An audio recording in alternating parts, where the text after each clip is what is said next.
पर CM doctor Mohan Yadav संबोधित कर रहे हैं।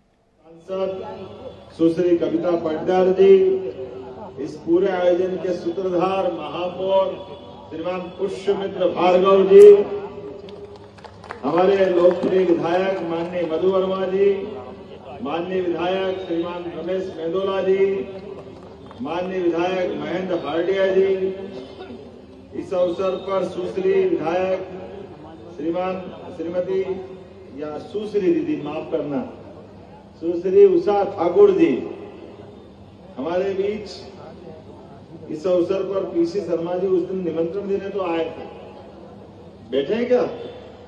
कहाँ है शर्मा जी? शर्मा जी आपको भी प्रणाम करता हूँ, यहीं से मान के चलता हूँ। आपने मेरा सम्मान बढ़ाया, मैं आज आपके कारण यहाँ उपस्थित हूँ। इस अवसर पर श्री चिंटू वर्मा जी, जिलाध्यक्ष भाजपा, पूर्व विधायक माननीय गोपी कृष्ण नीमा जी, परम पूज्य योगेश महाराज जी, सुमित मिश्रा जी, नरेंद्र सलूजा जी, हमारे लिए तो नाम अगर लिया तो बहुत सारे नाम है। गोलू भाई का लिया, माननीय राकेश शुक्ला, गोलू भाई, और आगे पीछे हमारे सारे माननीय पार्षदगण, पूरा महापौर का मंत्रिमंडल, MIC के सभी सम्मानित सदस्यगण, समाज के सभी वरिष्ठ जन, भाजपा के सभी वरिष्ठ नेतागण, इस अवसर पर देश भर से कोने कोने से इस कार्यक्रम के निमित्त पधारे सभी महानुभाव, आप दोनों हाथ जोड़ के आप सबको प्रणाम करता हूं, अभिनंदन करता हूं। और ये सुखद संयोग है, मां नर्मदा की परम भक्त अहिल्या माता की नगरी में अहिल्या माता का भी 300वां जन्मोत्सव चल रहा है। सुदर्शन भैया, ये इस अवसर पर सौभाग्य की बात कि मां अहिल्या जब अपनी राजधानी महेश्वर, पुरानी माहिष्मती नदी, सहस्त्रार्जुन की नदी, वहां जाकर के राजधानी ले जाती, और मां नर्मदा का भी आशीर्वाद क्या मिलता है, ये मां की कृपा है। मां अहिल्या माता का जीवन बदलती है, ये मां की कृपा है। जो नर्मदाष्टक पढ़ा गया, कहाँ केरल, कहाँ ओंकारेश्वर, और अपने बीच ऐसे शिष्य आदि शंकराचार्य परम पूज्य, जिनके अपने जीवन से उनके जीवन के विविध पक्षों को देखो तो आज भी भरोसा होता है, लेकिन विश्वास नहीं होता कि ऐसा अद्भुत जीवन कोई जी सकता है क्या? उत्तर दक्षिण पूरब पश्चिम पूरा देश किसी और धारा में बह रहा था, लेकिन अहिल्या माता के समान शंकराचार्य जी का आशीर्वाद मां नर्मदा ने दिया, और उसके बाद पूरी जीवन की दिशा बदली।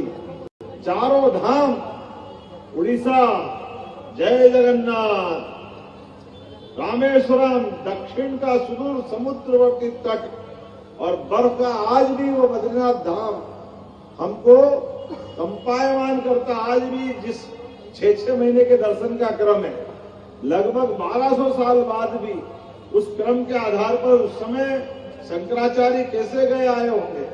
हमारा अपना जगन्नाथ के समान समुद्र तट का भगवान कृष्ण का द्वारका धाम, ये शंकराचार्य जी को आशीर्वाद अगर किसी ने दिया तो वास्तव में ये नर्मदा मैया का आशीर्वाद। मुझे इस बात की प्रसन्नता है, जैसे हमारे शरीर के अंदर रक्त की धमनियां पूरे शरीर के रक्त का संचालन करते हुए हमको जीवन प्रदान करती है, ऐसी हमारे ये पृथ्वी माता की धमनियां ये रक्त वाहिनियों की तरह हमारी पवित्र नदी माता होती है, जिससे हमारी समूची जीवन सृष्टि की एक तरह से जीवन धारा बनती है। जैसे हमारा हृदय का अपना महत्व है, ऐसे ही हमारे परमात्मा की दया से ये गोमुख अपनी नदी की धारा के माध्यम से जीवन अमृत देते हैं। और नर्मदा मैया जी की तो बात ही क्या है, मुझे इस बात का गर्व है, थोड़ी सी राजनीतिक लगेगी लेकिन यथार्थ है। नर्मदा मैया ने अपने जीवन को जिस प्रकार से निष्कलंक रखा है, एकमात्र नदी है जो पश्चिम की धारा में बहती है। पूरे देश की इतनी सारी नदियां हैं, कोई इस धारा की तरफ नहीं जाती, एकमात्र नदी जो पश्चिम धारा को तरफ बहती है, और उससे बढ़कर के ये अपने जीवन में कहने वाले कहते हैं, हम तो सुनने वाले। आज भी सारी की सारी नदियों की कहानी अगर सुने, पवित्र गंगा माता, उनकी गंगा की धारा गंगोत्री से लगा के गंगा सागर तक बहती है, लेकिन गंगोत्री से गंगा सागर के बजाय उनका पवित्र सर्वाधिक अगर स्थान माना जाएगा तो हरिद्वार का आनंद हमको मिलेगा। ऐसे मां सरस्वती के लिए हरियाणा में कुरुक्षेत्र वो स्थान है जहां उनकी धारा की पवित्रता दिखाई देती है। जमुना जी के बारे में कहा जाए तो वो जमुना जी मथुरा के अंदर जो आनंद देती है, बाद के क्रम में माँ का आशीर्वाद वो उस प्रकार का नहीं रहता है, लेकिन एकमात्र माता है नर्मदा, जो अमरकंटक से लगा करके जहां तक वो खंबात की खाड़ी तक जाती है, वो पूरी ही पूरी पवित्रता की धारा लेके चलती है और हमारा जीवन धन्य करती है। इसीलिए दुनिया के अंदर सारी नदियां हैं, किसी नदी की पूरी परिक्रमा नहीं होती है। एकमात्र मां नर्मदा है जिसकी परिक्रमा करके लोग जीवन धन्य करते हैं, अपने आप में उस रस आनंद का लेते। जिस प्रकार से परमात्मा की दया से हमारी सनातन संस्कृति में आज भी अगर थोड़ी भी जिज्ञासा किसी को है, श्रद्धा से भावना से मान के चलो, किसी भी तट पे कोई साधक मिले ना मिले, लेकिन पवित्र मां नर्मदा के किनारे कदम कदम पर ऐसे असाधकों की, बिल्कुल साधकों की असाध्य लाई है। कहां भी चले जाओ, कैसे भी चले जाओ, जिसको कोई साधना करना है, अपने मन में अध्यात्म की धारा का निर्बाध रूप से, प्रभावमान रूप से धारा स्थापित करना है, तो मां नर्मदा का किनारा ओंकारेश्वर, ममलेश्वर, नेमावर, जहां चाहो अलख निरंजन की तरह आपको जीते जी देवता के रूप में साधक मिल जाएंगे, जिनको कुछ नहीं चाहिए, लेकिन उनकी साधना का मार्ग इतना पवित्र है कि वो अपने आप ही हम सब के लिए कई रहस्यों की दुनिया, कोई सोच नहीं सकता है।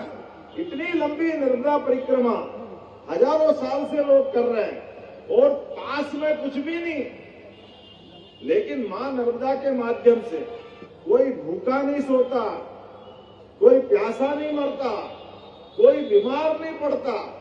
अरे ऐसे गरीब गरीब लोग भी जिनके अपने घर में खाने के लिए बड़ी कठिनाई होगी, लेकिन कोई नर्मदा का परिक्रमावासी आ गया तो वो भगवान की तरह उसको अपना भोजन भी देकर के आनंद महसूस करता है।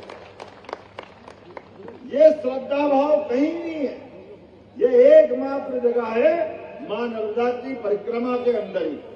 और मुझे इस बात की प्रसन्नता है, यशस्वी प्रधानमंत्री श्रीमान नरेंद्र मोदी जी के माध्यम से अब नर्मदा जी का आशीर्वाद केवल परिक्रमा वासियों को नहीं, अब तो पूरे मध्य प्रदेश, गुजरात, बल्कि राजस्थान के भी कई जिलों तक नर्मदा जी का आशीर्वाद, घर बैठे गंगा आती है ये केवल सुना था, लेकिन घर बैठे नर्मदा जी आशीर्वाद देने पहुंच रही है। ये आज का आनंद है हम सबको इस बात का, एक विशेष प्रकार का सुख। और इसमें अधिकार तो इंदौर वालों का बहुत है। नर्मदा जी आपको कब से आशीर्वाद दे रही थी, लेकिन नर्मदा जी का साकार रूप, जीवन तो मिल रहा था, जल ही जीवन के माध्यम से। नर्मदा जी के बिना इंदौर की प्रगति संभव नहीं थी। 1990 में नर्मदा जी आ गई, हमारे लिए तो एक ही 12 साल का कुंभ पता नहीं कहां से कहां पहुंचा देता है। माता को कितने कुंभ करा दिए आपने, लेकिन मैं अभिनंदन करना चाहूंगा, जब जागे तब सवेरा। मुझे क्या मालूम ये पुष्य नक्षत्र होता ही इतना पवित्र है, हमारे महापौर जी का नाम ही इतना बढ़िया है। कहने के लिए 27 नक्षत्र है, 27 नक्षत्र है। और हमारे यहाँ नक्षत्रों की गिनती भी हमारे यहाँ जैसे कोई पढ़े लिखे का हिसाब लगाते हैं, ये स्नातक BA, BCom, BSc, MBBS, B कुछ भी कर ले तो स्नातक, और कोई स्नातकोत्तर पीजी डिग्री किसी प्रकार की ले ले, मास्टर डिग्री। ऐसे हमारे साधु संतों की डिग्री भी बगैर नक्षत्र के संभव नहीं है। जो साधु संत महंत महामंडलेश्वर 27 नक्षत्र एक साल में 4 बार आते हैं, तो 108 की उपाधि, जो एक साल का तप करे तो वो 108 श्री श्री। आप नाम लिखने के लिए खाली स्थान रख दो, हो सकता मंच वाला कोई तैयार हो जाए, लेकिन एक साल साधना करना पड़ेगी। महाराज जी आपके भी साथ दंड कमंडल लेके चलेंगे, और एक साल से जो ज्यादा तप करे वो 1008 की उपाधि लेता है। तो नक्षत्रों के आधार पर हमारे लिए सौभाग्य की बात है, हमारे लिए कई सारी चीजों का आनंद एक साथ दिया है। मां नर्मदा का साक्षात यहाँ प्रतिमा के रूप में हम सब आनंद में डूब रहे हैं। क्या हमारे बीच पांचजन्य के संघ की उद्घोष के माध्यम से एहसास करा रहा है भगवान कृष्ण का वो काल, जिसने महाकाल का आशीर्वाद लेकर के जाना पाव में महर्षि परशुराम जी का सुदर्शन चक्र लेकर एक अलग प्रकार का विराट व्यक्तित्व दिखाया, जिसके भरोसे से सनातन धर्म की सदैव जय जय होने वाली लंबी परंपरा स्थापित होती है। आज के इस अवसर पर थोड़े समय की कमी है। अगर पुष्यमित्र जी आपने नर्मदा जी का नाम लिया, तो हमारे लिए तो नर्मदा जी का नाम लेने के लिए सारी दुनिया के काम एक तरफ और नर्मदा जी का काम एक तरफ, इसलिए इसमें कोई देर नहीं होने वाली। मुझे इस बात का आनंद है, हमारी सरकार ने भी तय किया है। मैं बताना चाहूंगा, हमने कई सारे काम हाथ में लिए हैं, जिन कामों की लंबी फेरिस्त है। भगवान कृष्ण जहां जहां जिस स्थान पर आए, उनकी लीलाएं मध्य प्रदेश में हुई। जो महत्व भगवान कृष्ण का है, जो महत्व द्वारका का है, वही महत्व मध्य प्रदेश में सांदीपनि आश्रम का है, वही महत्व जाना पाव का है, वही महत्व नारायणा का जो सुदामा के साथ रात गुजारी। ऐसे स्थानों को हम तीर्थ बना रहे हैं। इसी प्रकार से हमने मां नर्मदा का भी काम हाथ में लिया है। मां नर्मदा जहां से निकली है और जहां तक यात्रा करते हुए अपनी यात्रा पूरी करती है, पूरे स्थान पर वृक्षारोपण कराना, यात्रियों के लिए अन्न क्षेत्र बनवाना, घाट की सुविधा दिलाना, छाया के स्थान बनाना, रुकने की आवास की व्यवस्था कराना, सभी प्रकार के सरकार के अलग